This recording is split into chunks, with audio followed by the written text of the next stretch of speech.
Euzubillahimineşşeytanirracim. Bismillahirrahmanirrahim. Elhamdülillah ve salatu vesselamu ala Resulillah ve ala alihi ve sahbihi ve men vala amma ba'du. Hürmetlik savaştaşlar, biz ilgirki saatlik dersimizde Peygamber aleyhissalatu vesselam'ın devredeki Kur'an'ın toplanış doğrusunda kısaca bir mazmunlarını deb ötken. Yani Resulullah'ın devredeki Kur'an'ın toplanış ahvali birisi Resulullah'a vahiy kelgen haman Resulullah'ның buyruğu bilen etrafdaki vahiy yazgıçılarınki yazıp koyuşu bilen boğan. Yani birisi şu etrafdaki sahabalarının yadlışı bilen boğan. Ama Resulullah'ның devrede vahiyning işki her zaman uç qoğaçqa bizning navbatdagi ko'z oldimizdagi Qur'on tartibiga o'xshash 114 surasi tartiblangan, ikki muqova ostiga ilingan bir şekilde toplanmagan. Bu kalanlarda aniq olsun. Ameliyatda Qur'on toplanish ahvoli, Qur'onning toplanish ahvoli 3 bosqichda tamomlangan saboqdoshlar. Birisi yoki 3 xil davrda bo'lgan deb tushunsanlar bo'ladi va kelgan atalg'ularni shu shaklda hazm qilsanglar bo'ladi. Birisi Resulullah'ның davridagi jam'ul Qur'on deb ifoda qiladi. İkincisi Ebu Bekir'ninki davridagi jam'ul Qur'on ifodasi qo'llaniladi. Üçüncüsü Osman radıyallahu anhu'nun davridagi jam'ul Qur'on ifodasi. Hesapta Resulullah'ның davrida mu jam'ul Qur'on, Ebu Bekir radıyallahu anhu'nun davrida mu jam'ul Qur'on, Osman radıyallahu anhu'nun davrida mu jam'ul Qur'on. Üçünesi jam'ul Qur'on bo'lgan bilan shu jam'ul Qur'onning maqsad qilayotgan jarayon tafsilotlarida farq bor. Deb o'tganimizdek Resulullah'ның davridagi jam'ul Qur'on hozir az ilgari tushuntirganimdek ma'noda Resulullah'ningki Cibril'nin ko'rsatmasi bo'yicha oyatlarningki o'rnini, suradagi o'rnini sahobalarga vahiy yozuvchilarga aniq deb berish va shu shaklda vahiy yozuvchilar qanday qilish o'z o'rniga yozib qoldirish va atrofdagi sahobalar uni yodlash. Hatto ba'zi sahobalarningki maxsus Resulullah'ның yozuvchisi bo'lmasa-mu öz aldığa maxsus Resulullah'a tushgan oyatlarni har kundagidek, har vaqtdagidek xotirlab, to'plab mangan ahvollarmi bor.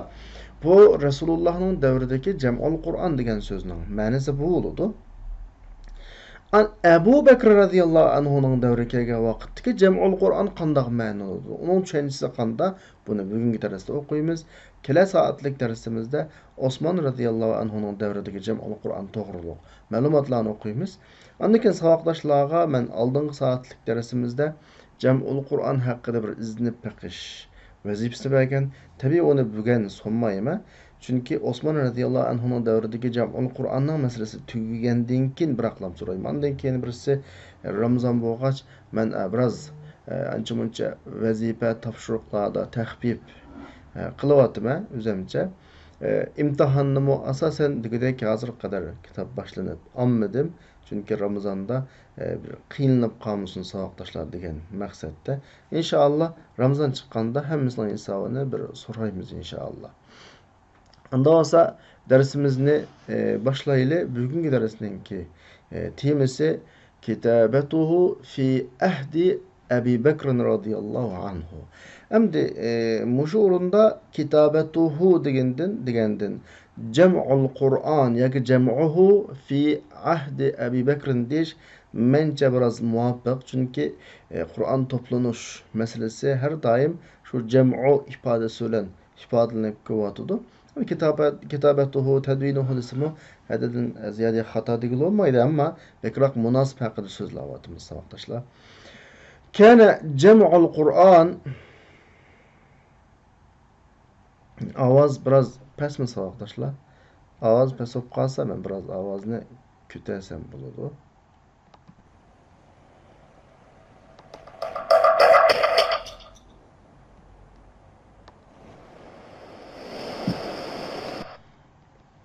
Mençe hazır biraz kötürüldü deb o'ylayman. كان جمع القرآن في موضع واحد في عهد أبي بكر الصديق رضي الله عنه، وذلك بعد معركة اليمامة التي كانت سنة 12 الهجري. Yani Kur'an-ı Kerim'ni bir orunga toplaş, bir kitap kılıp, bir kitap şekillendiriş. Bu Ebu Bekir Sıddık radıyallahu anhu'nun devrinde boğan, kâne mağrunda boğanın hedes emenislen kelgen. Boğan, bu kaçan geçtiyse dese وَذَٰلِكَ بَعْدَ مَعْرِكَةِ الْيَمَامَةِ التي كانت سنة 12 الهجري. Ve bu Kur'an'dan toplanmış ehvali Yamame uruşu'dan kin olgan. Bu Yamame uruşu, bu Yamame uruşu Hicri 12. yıl üstü belgen uruş. Yani bu ehvalmış Ebu Bekir radıyallahu anh'ın ki hayatının ahirki yılısı dep çönsanlar buludu. Muşu uruştaki bazı ehvallar Kur'an toplanışqa sebep amil olup kalgan. Deydi Abdur. Ve kad kutile fiha kethirun. Şu uruşta köp kişiler öldürülgen bulup kâne adedun kebirun minhum minel kurra. O kişilerden köpüncisi kariladın idi deydi. Hem de münasebesiz olup kalsın bir gep ne dey. Şu devrelerde, Resulullah'ın devrelerinde Ebu Bekir radıyallahu anh'ın devrelerinde asaslık sepnin aldıda işinin aldıda turduğallar şu okuğallar okşaydı. Bugünkü devrede tam eksi olup kaldı hem de işinin keyinde, sepnin keyin turduğallar olup kaldı. Müşahede bir xil bizge nispeten bir mesaj çıkıvatıdı. Gerçi asasi tema olmuş mu? وجاء في خبر هذه المعركة كما يروي الطبري. Tabari rahimahullah rivayet kılgandek bu canının xabri hakkında munda mazmunlar kelgilik. Tırnaqның içindeki şu Tabari bizge nakl kılgan, rivayet kılgan mazmun. Qutila minel muhacirine vel ansar min qasbatil Medine. Yani Medine'ye tabi. Min ehli qasbatil Medine'ye tabi. Muhacir ensarlardan bulup şu küllükte 360 adam öldürüldü. Şu günün nüfusu, uruşqa qatnaşqan adamның sani umumu noktadan qaragan vaqtda 360 adam hakikaten de köp adam. O gündeki uruşlardan da alaqı partlatılgan, bomba bilen bombardıman qılgan ahval olmagaçqa, aşı qiliç tegep neyzi sançılmasa ölmeydi o xaq. Bunda asan adam ölmeydi. Aşı Uhud'daki en çoğun uruşuldu mu? Ölüp ketken adamın sani 70 etrafında. 360 adam degen büyük çoğun sani emdi mağaçı. Onun üstüge bu uruşqa qatnaşqanlarning hemmisi bulamamaz. Arabiluva bekçi adam ama Medine ehlidin bulapma muhacir ensarladın. Yani demek asasi ehli ilim, asaslı qari qurra muşla demekçi. Sehle davatıdu Medine ehlidin sırt muhacirladın, tabiilladın bu 300 adam ölüp ketken. Hem de ikisi birleştirge vaqtımızda bek çoğunsan. Ölüp ketkenlerin asani içinde. Zeyd ibn Talha davatıdu Yamami küllüküde Kureyş'tin 70, Ensarladın 70, qalan Arapladın 500 çıksan da. Bukhari'da Qatada'nın rivayet kılınıp kelgen rivayeti deydi: "Ma na'lamu hayyan min ahya'il Arab ekser şehiden ve a'az yevmel kıyame minel ansar." Biz Arap kabilelerden kıyamet günüsü şehide en köp ve şehide en aziz olan ensarlardan bekrak bir kabileni bilmeyimiz. Yani ensarlardan en cık ölüp ketken demekçi. Qatada davatıdı Enes şunlar dep berdi bizge, şunlar sözlep berdi bizge. Uhud küllükedi şu Enes uladın digine şu ensarladın demekçi hem de 70 adam. Yani şu özrüdün öz vaxtiki qatnaşqanlardan demekçi. Uladın 70 adam qutile öldürüldü. Bi'r Meune küllüsü 70 adam öldürüldü. Yamame küllüsü 70 adam öldürüldü. Meune Resulullah'ın devrinde bolgan iş. Bularning hemmisi tügüdek qarilardan Halik Resulullah uzun bir mezgil qunut okugan vaqa şu. Rivayetlerini okuvatımız savaştaşlar. Hem de Yamam uruşuda başta bir ahvallar bolgan. Bu ahval tabii ki öz vaqtidagi iş egilerini, işning üstündekilerini bir oylandırıdığan ahval. Şundan bu işning Türkçesinde Kur'an toplanış, Kur'an'da bir yığış, toplaş fikri o'rtaga qo'yilgan. Bu voqelikni tuanda Zayd ibn Sabit radhiyallohu anhu manda rivoyat qiladi. Yarwi lana qissata jam'al Qur'on Zayd ibn Sabit fayaqul bizga Qur'onning to'planish voqeligini Zayd ibn Sabit radhiyallohu anhu rivoyat qilib mundaq deydi. Aslidagi mabak muhim nuqtalar. Bu hadis Buxoriyda, Muslimda rivoyat qilingan hadis. Asosliq Abu Bakr radhiyallohu anhuninki davridagi Qur'on to'planishdagi asosiy material mush bir hadis. Qur'on to'planish fikri jarayoni Qur'on to'planishga mas'ul qilingan kishi andan keyin boshqa ahvollar mush bir hadisda asosan chiqadi. Mush bir hadisdan olamiz. Chunki uzun hadis. Deydi Zayd ibn Sabit أرسل إلي أبو بكر بعد مقتل أهل اليمامة. Yamama ahli urushidan keyin, Yamama ahli o'ldirilgandan keyin, Yamama ahli degani shu Yamama ahlida o'ldirilib ketgan qori, ansar, muhojirlar demakchi. Mushlardan keyin Abu Bakr radhiyallohu anhu menga odam avatibdi. Basam, mayadagi faida ida mufojiat o'g'ashqa ilgirki jumlalar bilan qo'shib tarjima qilamiz. Ya'ni ilgirki jumlaning ma'nosi singdiriladi. Ya'ni menga odam avatgandan keyin men bordim, qarasam degandek ma'noda. Yani basam Ömer Abu Bakr radhiyallohu anhuning qishida bor ekan. Faqala Abu Bakr shunda dediki, "Inna Umar atani." Ömer mening qishimga kelib dediki, "O'lim yetim. Yamami kunligida Qur'on qorilarga ig'rob ketdi, istiharra ig'rob ketdi. Men boshqa o'rinlardami qorilarga o'ldirilishning ig'rob ketishini ansirayotiman. Shu natijada fayazhabudiki fa natijada Qur'ondan ko'pinchisi ketib qolarmikin deyman deb mushta dedi deb Abu Bakr radhiyallohu anhu Umarning fikrini Zayd ibn Sabitga yetkazdi. Ya'ni bu yerdan qilinglarga bir narsa markazlashish kerak. Sizlar atog'in bir maqola yozib qolasizlar, bahs qilib qolasizlar. Har masalani parchalab tahlil qilganingizda mushadan Qur'on to'planish fikri kimning fikri ekan? Umar radhiyallohu anhuning fikri.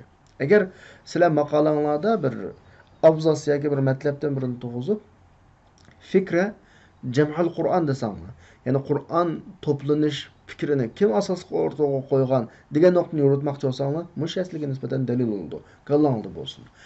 Faqultu li Umar, men Umar radhiyallohu anhu ga dedimki, kayfa naf'alu shay'an lam yaf'alhu Rasululloh sallallohu alayhi vasallam. Rasululloh qilmagan ishni biz qanday qilamiz? Chunki menda bir nuqta bor-ku. Rasululloh dunyodan ketganda uzun bo'lmadi. 1-2 yil bo'ldi.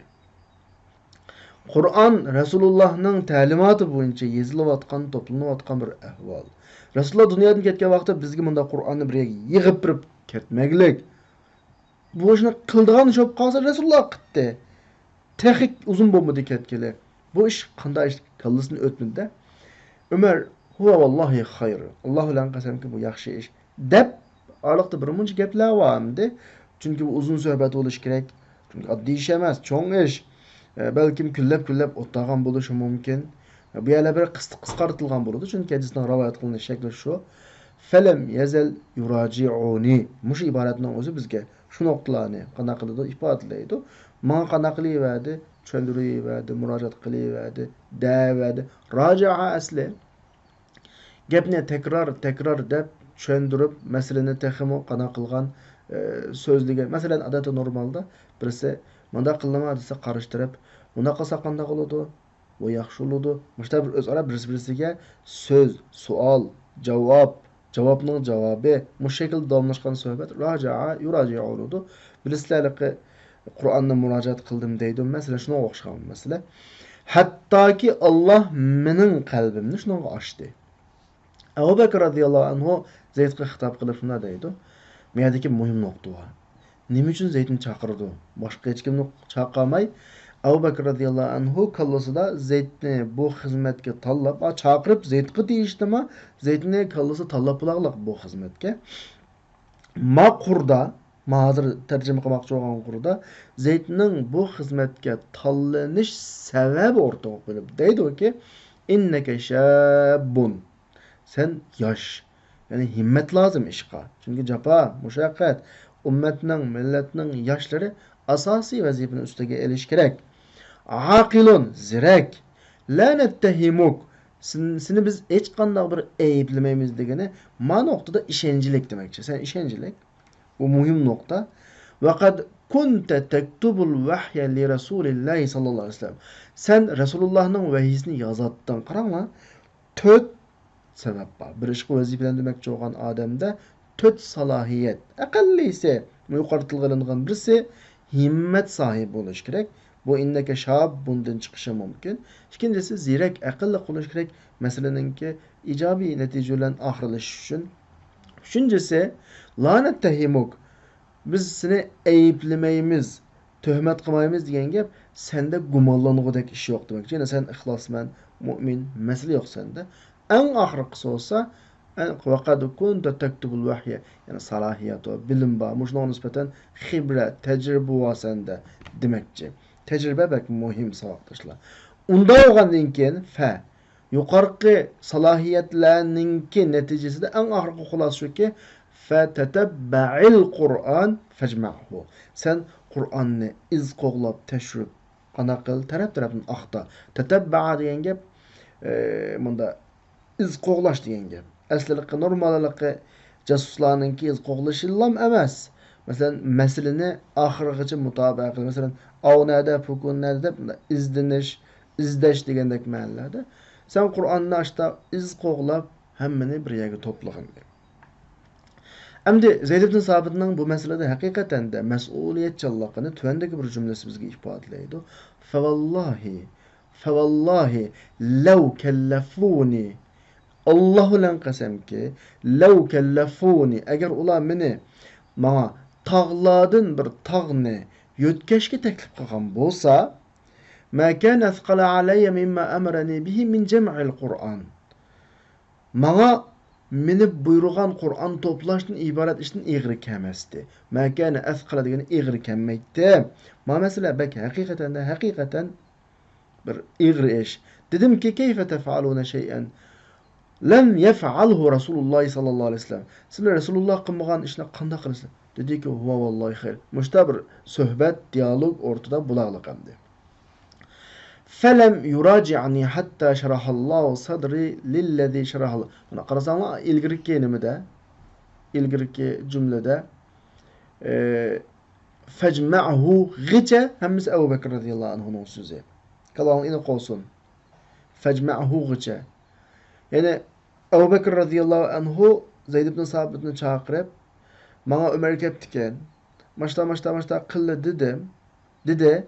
Men Umarga dedimki, Resulullah mağaşına qanday qilimiz dedim. Ömer vallahi xayri dedi.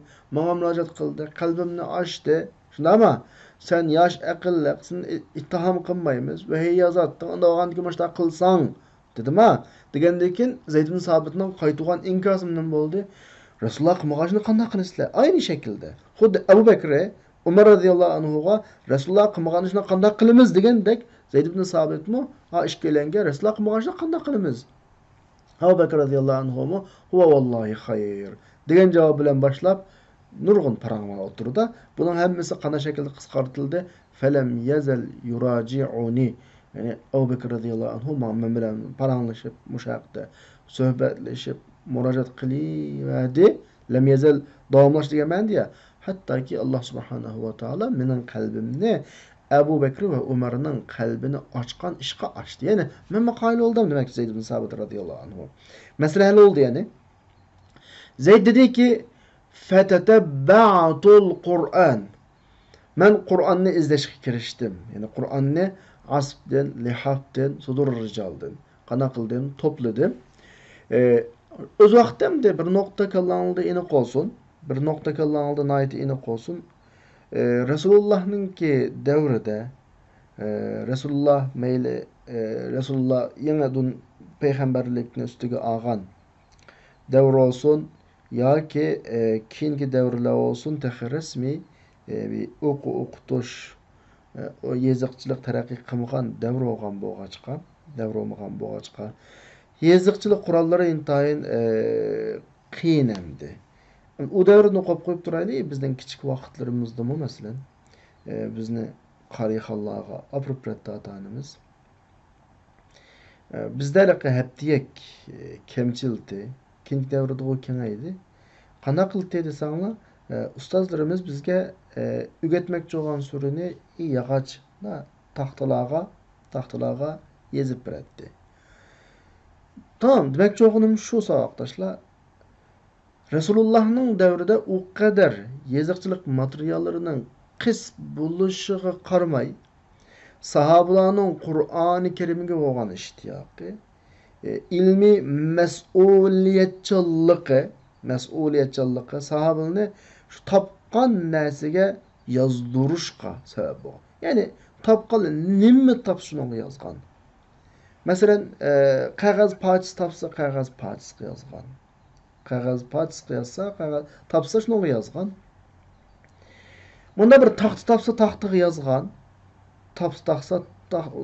Teri topsa, teriga yozgan. Odatda shu vaqtdagi kengir narsa tugilirga to'qiydigan ana to'qamninki, eganinki yog'ochlari o'xshaydi. Shularga yoz.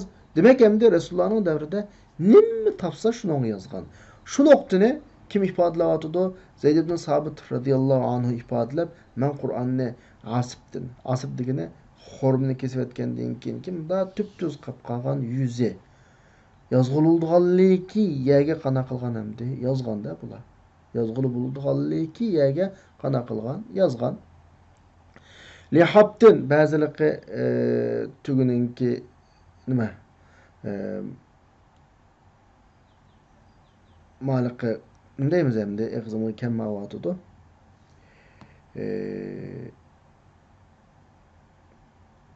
Nima demsak, kalomdan qashqatdi bu gap. Mana tuz tosh, to'g'ri.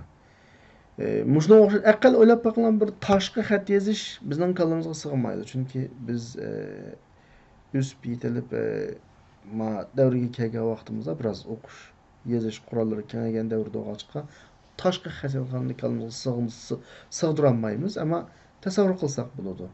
Abashidagi asb xormininki kesib o'tgandagi tupi, yagim obdan bir ikki bat Qur'on patido agar yoza olsa, tosh masalan aqsiliq toshlar agar onun ustiga yozsa masalan cho'nroq tosh bo'lib qolsa, bir abat Qur'on patido. Endi boshqa atalg'uli bor. Bu haqda maxsus men to'plagan bir nimam bor. 6 turlik, 7 turlik shu vaqtda Qur'on yozilgan o'rin bor. Qur'on yozilgan o'rin bor. Shu o'rinninki lug'at ma'nolaridan tortib tafsili to'plagan. Shuni qatoridan meyda qisqacha asbdan lihabdan eng qiyin narsalar demoqchi bo'lgandim.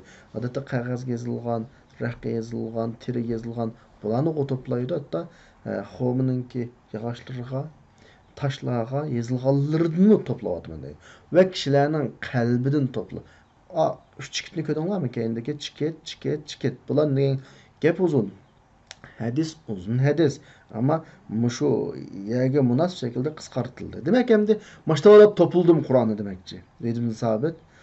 Va kana suhuf, ma'ni suhuf deb atishi mushaf degan nom qo'yilishdan ilgari suhuf, chunki to'plangan bilan Abu Bakr radhiyallohu anhu davrida hozirgi Qur'ondek shaklda emas yana. Bunda to'planib qo'yilgan bir shakl. Shunda olgandan suhuf sahifaning ko'pligi bad degan shaklda ifodalayotdi.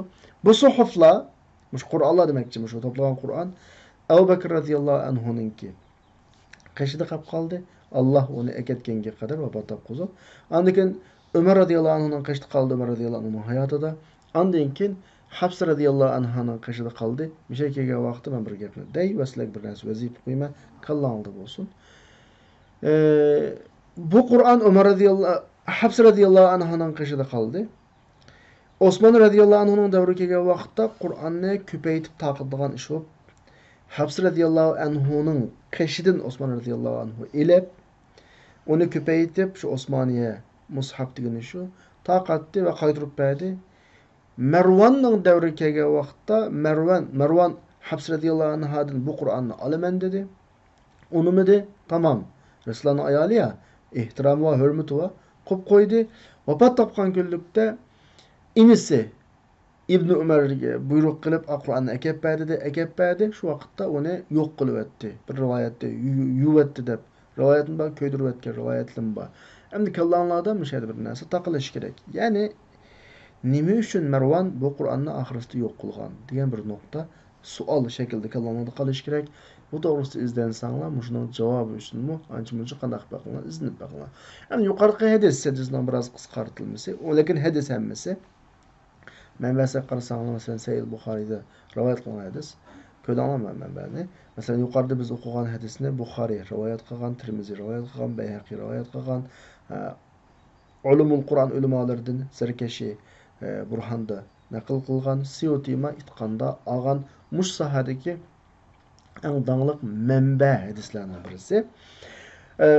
Ebu Bekir radıyallahu anh'ın devredeki Kur'an toplanış vakalarına nispeten muşu hadisden mənbə alımız. Yani muşu hadisden bazı mülahizini alımız. Muşu hadisden bazı kullanılan menhecini alımız. Belki muşu pəsildimi axırgacha muşu hadisini asas qılıb tutmalıdır. Əmdi qarab baxaylı Abdurrahimdə düşündürüb oturdu bizə.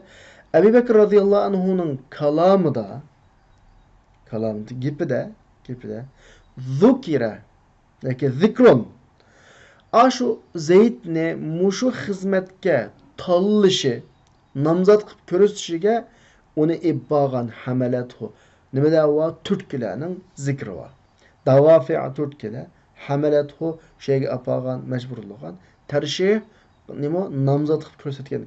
Nime üçün Ebu Bekir radiyallahu anhu Zeyd natallaydı başka demlemez. Hem de bu Türkkilerini zekara hadikaha İbn Hacer Fethul Bari'til Galib deydi. Ebu Bekir radıyallahu anhu töt süpetini tilga aldı ki bu töt süpet Zeyd ibn Sabit radıyallahu anhu'nun ki muşu işqa xaslıqını taqaza qılgan töt süpet. Bayat men Allah eder körnelik şekilde köztüp öttüm. Birincisi yaş oğanlığı ki onu hoşab ben. Yaş oğandakini himmetli guludu. Feyekunu enşet lema yutlab minhu. Unda oğanda feyekun fe. Yaş oluşı, yaş oğanda şu Zeyd'in talep kılındıgan hizmet için aktif buludu. Çünkü yaşlarının himmeti hakikaten de başkalarda tıpılmaydı. Belki dersimizde 40 degan sanığa kirgen sabaqdaşlarımız yok. Yani yeşi. Ben okumayım da 40 yaşlık adam qandaq oludu. Ama 40 yaşını eşqan adamlarının ki depreşçe o 30 yaş vaqtidagi 20 yaş vaqtidagi aktivlik nima ishni qilay desa qilib turadigan qig'iz kelib turadigan qizzib turadigan mani qilaya deb bo'g'izi dasturiblam shu ishga qadam olalaydigan bir holat qolmasmish harg'inlik bosamish kelgan planni ahd qilay deydigan bir xil tuyg'ulab qolamish demak yosh bo'lishning o'zi xizmatni vaqtida aktivlik bilan himmat bilan urullaşqa en münasip bir süpet.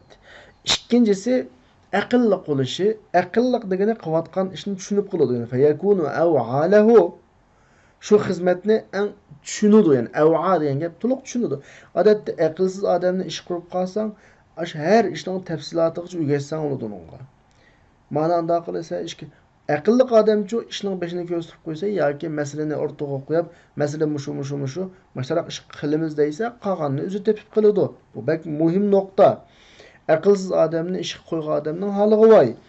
Üçüncü sifat Zeyd ibn Sabit radıyallahu anh'ın la yuttaham bo'lishi, ayıplanmasligi. Shunda bo'lganda fatarkanun nafsu ilayhi ki ko'ngil aram topadi. Undaq qo'yganmiki, mundaq qo'yganmiki, manda ishlar bo'lmaydi. Dördüncüsü en muhimi şu.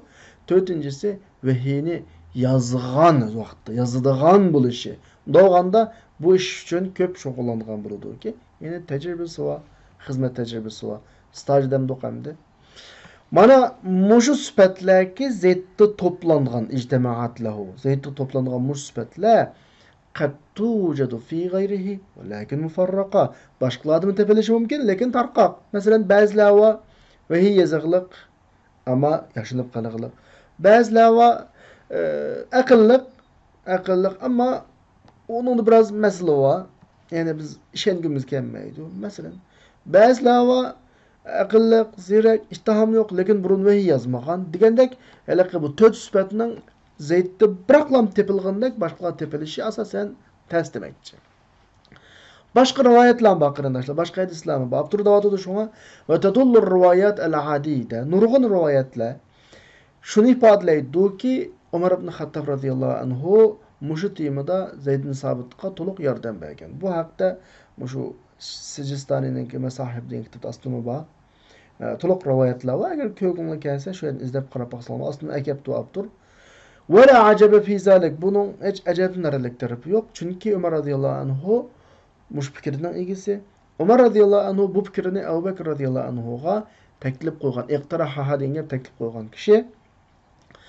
İbn Abi Davudning Masahif degan kitobida keldi. Men gapimni onu tunishtirib qo'y. Masahif Ulumul Qur'on sohasidagi ana kitoblarning birisi. Esingizda bo'lsin. Agar Qur'on haqida, Qur'onning to'planishi haqida bir narsa yozmoqchi bo'lsangiz, asosan mush Masahifga murojaat qilasizlar. Mushu kitobda keldiki, Abu Bakr radhiyallohu anhu Umar va Zaydga dedi, mana urunlashdi demdi ishni. Sizlar masjidning eshigida o'tiranglar. Yani xizmat o'rninglar masjid olsun demekçi. Çünkü şu vaqtki musulmonlar size masjid qildigan bo'lg'achqa. Faman jaa kuma ikkinlarga Allohning kitobidan bir narsaga, bir oyatga demekçi, ikki guvochi olib kelsa yezinglar. Prinsip shu. Mayar namdan mas'ul desanglar, Zayd ibn Sabit radhiyallohu anhu'ningki Qur'on to'plashdagi manhajini olasizlar. Manhaj qanday bo'ldi? Her oyatni ikki guvochlar yozadi. Ana o'sha vaqt bir narsani deyman savatdoshlar. Sizlar diqqatla o'tiranglar, Allohni zil tutinglar. Bilasizlar, Zayd ibn Sabit vahiy yozuvchi. Ham o'zi qori. Abu Bakr radhiyallohu anhu qori. Umar radhiyallohu anhu qori. Bular Qur'on yodlab bularlar. Mushlar o'zining yodlig'iga tayaniblam yezib o'talaydi, to'plab o'talaydi. Ya unda qimmat. Qur'on ishi bu. Eng ishonchlik bo'lish kerakda bu. Ma nuqtani qanaqa qilsang, o'zining qoriligini bir yanga olib qolib turib, bir yanga tashlab qolib turib, qani Qur'on yodlaganlar kelinglar. Rasulullohning oldida Qur'on yozganlar kelinglar dedi. Men ma oyatni Rasulullohdan anglagandim deb birisi kelsa, tamam. İşki guvohingiz bormi? Ba, falan bugun yozdi. Men ma'ni Rasulullohning oldida yozgandim. İşki guvohingiz bormi? Ba. O'ylab boqinglar, bu qadar inchikli degani. Bularning xizmat prinsipi bu bo'ldi. Manhajni mishaylasizlar. Mush hadisdan sizlar bularning xizmat manhajini olasizlar. Muhim nuqta. Vaqad fassarahu ash-shaykh Alamuddin Abul Hasan Ali ibn Muhammad ibn Abdus Samad as-Sakhawi, İmam Sakhawi Cemalul Qurra ve Kemalul Iqra degan kitobida buni tushuntirdi buni. Nima deb desanglar? Murad, bu yerdagi ikki guvochi degandan murad. Bu ikki guvochi ashu narsaninki yozilgan oyatninki Rasulullohning oldida yozilganligiga guvohlik qildi deydi. Men bir Qur'onda birida keldim bir batni. Men mushu Qur'onni Rasululloh oldida yozgan. Guvoching bormi? Ba. Falan pukuni Rasulullohning oldida yozgan vaqtimda battı qishimda ma shaklda planni tuzdi, prinsipni o'rnatdi ve mush prinsip bo'yicha Qur'on boshdan oxiri qanday qilindi to'plandi. Haqiqatan ching prinsip. O'ylab boqinglar, men boya dedim ya, diqqatingni tortadigan bir nuqta bor. Zayd ibn Sabitning o'zi qori. Umar radhiyallohu anhuning o'zi qori. Ve Qur'onni olib kelganlarmi qori. Bular ash qoriligiga qanday qilmasdan, ashunga bir ishonch qilib bo'ldi ya, divatmasdan ikki guvochi. Sizning mush Qur'onni Rasulullohning og'zidan yodlaganliging yoki mush Qur'onni Rasulullohning oldida yozganligingga ikki guvochi. Mana o'ylasanglar, haqiqatan bir ching prinsip qo'yganda va kana g'araduhum ala ma yaqulu Abu Sham. Abu Sham degan bo'yicha buning maqsadi cho'qim Rasulullohning oldida yozilganning aynısini yozish yodlashtilam emas. Qaranglar men gapga. Yodlashtilam bo'ldiga shop qolsa Zayd qori. Umar radhiyallohu anhu qori. Yodlashdan boshqa yozilgan bo'lish kerak. Hem bu yazilish ikki guvochining ko'z oldida yozilgan bo'lish kerak. Bu shaklda. Haqiqatan ehtiyot qilgan, haqiqatan chin qo'ygan shartni va yadullu hada mana bu yerdagi iniqlashdagi ziyodalik, ehtiyotdagi mubolig'aga dalolat qiladi. Haqiqatan ehtiyot qilgan. Chunki Zayd Qur'onni yodlagan o'zi hofiz Zayd. Allah'ın kitabı bo'lgan ma'rifatdan ko'p nasibasi berilgan gap Allah'ın kitabını biladi. Ve ma'azalik ashundoq turib lam yakun yaktafi boshqalarning hibzisi o'zining hibzisiga udul kelish bilan kupaylanmadi. Va bo'pti-ku demadi. Qur'onni birini yodlab o'qib bersa birisi, "Voy ras mendek yodlabdi" demidi. Belki aşını bilan birge yazılgan bir narsa talep kıldı.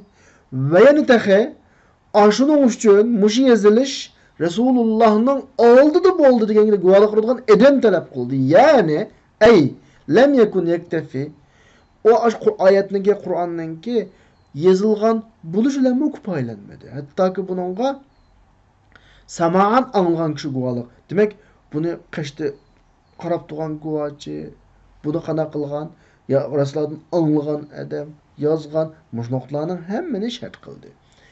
Yani her ayetini, texim iniqroq desem, her ayetini yadlığalla buluş gerek ve yazgalla buluş gerek.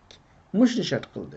Bir ayetini, tamam amakçı olsa, yadlığın için hafız buluş gerek, yazgan adam buluş gerek, andayken aldı. Halbuki özü qari. Bu intayin bir inçki bir prensip, nayçın tutkan bir prensip hem de. Leys ibn Sa'd deydi, evvele men cema'al Kur'an Ebu Bekir. Kur'an'ı toplagan tuncu kişi Ebu Bekir. Kur'an'ı Zeyd yazdı. Kişiler Zeyd ibn Sabit'den kaşığı kiletti. Zeyd ibn Sabit bir ayetini yazsa adil işki guvaçıyla yazatı deydi. Suyuti Mesahib degan kitaptan Ömer radıyallahu anh'ın şundaq deganligini naql qiladi. Men kana talaqqa min Rasulillahi sallallahu aleyhi ve sellem şey'en minel Kur'an. Kim ki Resulullah'ın Kur'an'dan bir ayet ügengen bolsa ekesun. Talaqqa ügünüş, eriş degan ma'nosida. Ve kanu yektubuna zalik aşu Kur'an'ni ola suhub yazatı Resulullah'ın devrede. Ne qog'ozlarga taxtlar yasatdı. Bayatın asapni nimda doq, xorminingda kötek yüzüde doqmasan kesilgandan. Şu yazatdı. Ve kana la yuqbalu min ahad, yani la yaqbalu min ahad şey'en. Bir adamdan işki guvalık bergenge kadar bir narsani qabul qilmaydi. Ve hada yadul. Mana bu şunu dalalat qiladi ki Zeyd ibn Sabit şu Kur'an'ninki mektup yazılgan buluşu bilallam kupaylanmaydı. Hatta bununla sama'an Resulullah'ın öğrengen adam guvalık bergenge kadar Zeyd'nin Kur'an'ını yadlaydigan buluşdan Zeyd özü hafız turup yani üzünü çet kap turup başqalardan guvalık talep qiladi. Çünkü udul kelsin üçün. Fekane yef'alu zalik. Aşına qiladi nima üçün? Mubalagatan fil ihtiyat. İhtiyatda hadadan ziyada qilish üçün. İhtiyat qilish çünkü Kur'an meselesi ya. Ümmet okuydu Kur'an'niki şu hatalık yüz berse bo'lmaydi. Ahval bu şekilde sahiptaşlar. Bu şekilde. Hem de İbn Hacer Fethul Bari'da Mesahib degan kitobni naql qilib Ali ibn Abi Talib radhiyallohu anhu'nun Ebu Bekir radhiyallohu anhu'nun qilgan ishiga sanasini. Bu yerdagi magapni deyishning sababi sahobalarning bosh oyoq hammasi qo'llagan bo'lishini demakchi. Deydi o. Faqal ve yu'ayyiduhu ma akhrajahu. Ve bunu İbn Abi Davud Mesahib'da Hasan isnad bilan Abduxayrdan rivoyat qilgan mazmun ta'kidlaydi. Deydi ki men Alining mundaq deganligini anglagan. Kişilerninki ecir cihette en katısı Ebu Bekir radıyallahu anhu Allah'ın rahmeti Ebu Bekir'e bolsun. Ebu Bekir Allah'ın kitabını tunca toplayan kişi Ali radıyallahu anhu'nun sözü. Demek fakat tevalla emrel cem'i bu toplaş hizmetini kim ega olgan dese vehi yazgıçlarının birisi. İşençilik, tika değil, işençilik, arifin, marifetlik vehi yazgıçlarınınki kuttabçıma o. Birisi ega olgan o olsun mu Zeyd ibn Sabit el-Ansari. Ve bu kişi kişilerinin içindeki Kur'an'ın en köp yadlagan kişi. Hem de ve kana yusa'iduhu Zeydqa muş işta Ömer ibn Hattab radıyallahu anhu yusa'iduhu yardım beretti. Ve kanat huttetuhuma ve bu ikisininki planı bolsa Resulullah'ninki aldı diye yazılgan narsalarni naql qilishni qana qilish ishonch qilish tavassuq degan gap bunda iniqlash o ikisi yadlaydiganlar. Demek Ömer radıyallahu anhu yadlaqliq Zeyd mu yadlaqliq ikisi yadlagan bolsun bunun kupay qilmay Resulullah'ның aldı diye yazılgan narsa qana qilinish kerak, iniq ishonchli holat naql qilinish kerak. Buni ishart qilgan, buni plan qilgan. Ve adil ishonchli kishilarninki mushu yeziqchilik Resulullah'ның ko'z oldida bo'ldi deb guvohlik berishi bu ikisininki xuddat planı idi. Elhamdülillah Allah bunun emellerini kabul kılsın. hozir qadar Qur'on haqida dunyodagi mustashriqlar o kadar ko'p, islomga hujum qilayotganlar o kadar ko'p, Qur'on haqida hech kim qana qilolmag'lik, g'ing qilolmag'lik. Voy anda olgan, bunda olgan diyenmeglik. Hadis haqida desa deglik. Voy hadisda bunda deyish deglik, ama Qur'on haqida hozir qadar diyenmeglik. Bunun hammasi mushu Umar radhiyallohu anhu, Zayd ibn Sabit radhiyallohu anhu özrüge plan qilib mangan mushu nimaninki planninki puxtaliqi, ishonchlik darajasidan favqulodda yuqoriliqininki natijasi alhamdulillah. Va kana al-kitaba amda nimaga yozgan desa, bu yozish qaratis qog'oz va sahifa batlarga edi.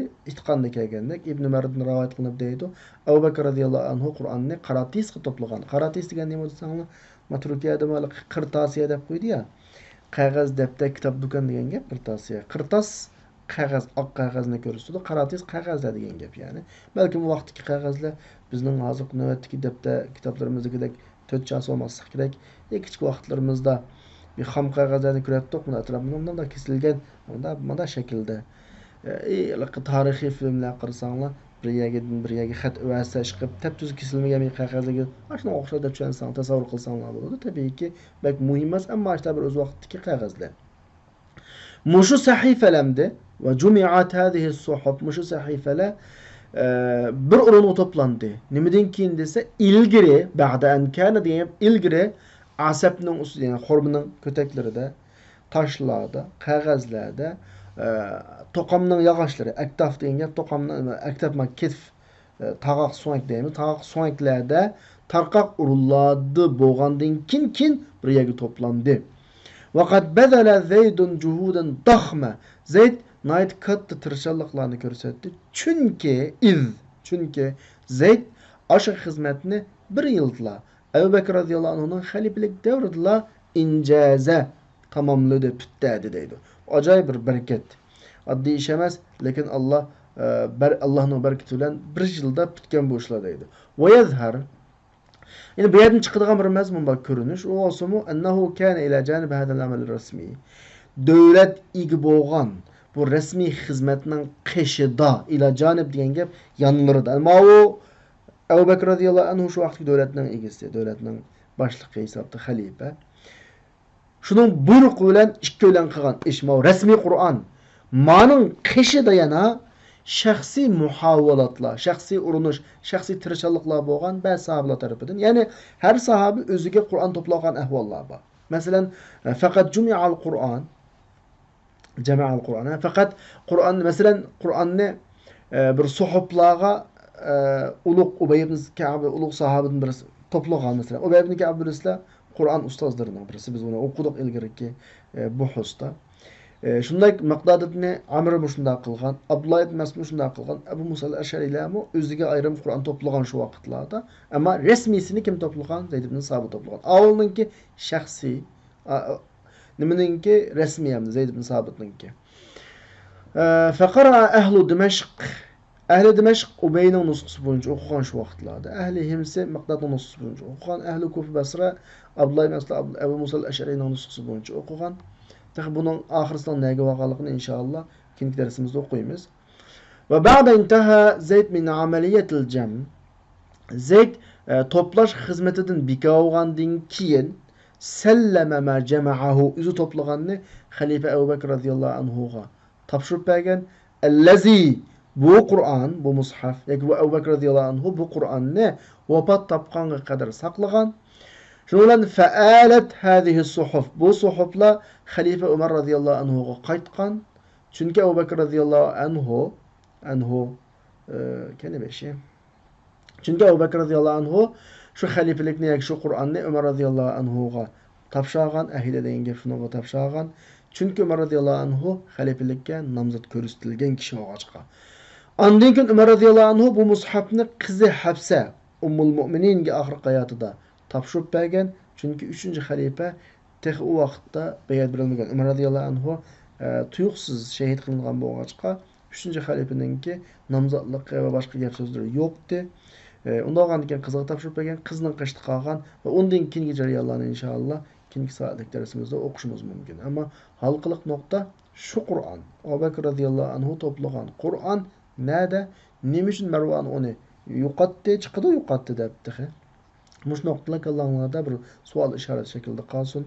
Yana tekrar sizlerge vazife kıldıgınım muş hakta, Cem'ul Kur'an hakkında şamil bir şekilde izninanla muşu bab tügenden kin Cem'ul Kur'an babı tügenden kin belki bu hakta bir iki gün mahsus sizlerin iznişlerini, başka iznişlerini mülahize kılışımız mümkün, münakılış kılışımız mümkün. Kitaptaki mezmun bilallam kupaylanıp kalsak biz ziyan tatımız savaktaşlar. Belki bunun eşurup başka noktalarını ekilip bazı meselelerini aydınlaştırıp bir narsa qilishimiz mumkin. Shunga nisbatan ideya jihatdan hozirliklar olsun. İnşallah bugünkü dersimiz shu yerda tugasin. Kelasi hafta darsini shu Osman radhiyallohu anhuning davridagi Qur'onning to'planish masalasi bu haqda o'qiymiz inshaalloh. Kelasi hafta ko'rishguncha men Allohga omonat qildim. Va oxiru da'vana alhamdulillahi robbil alamin.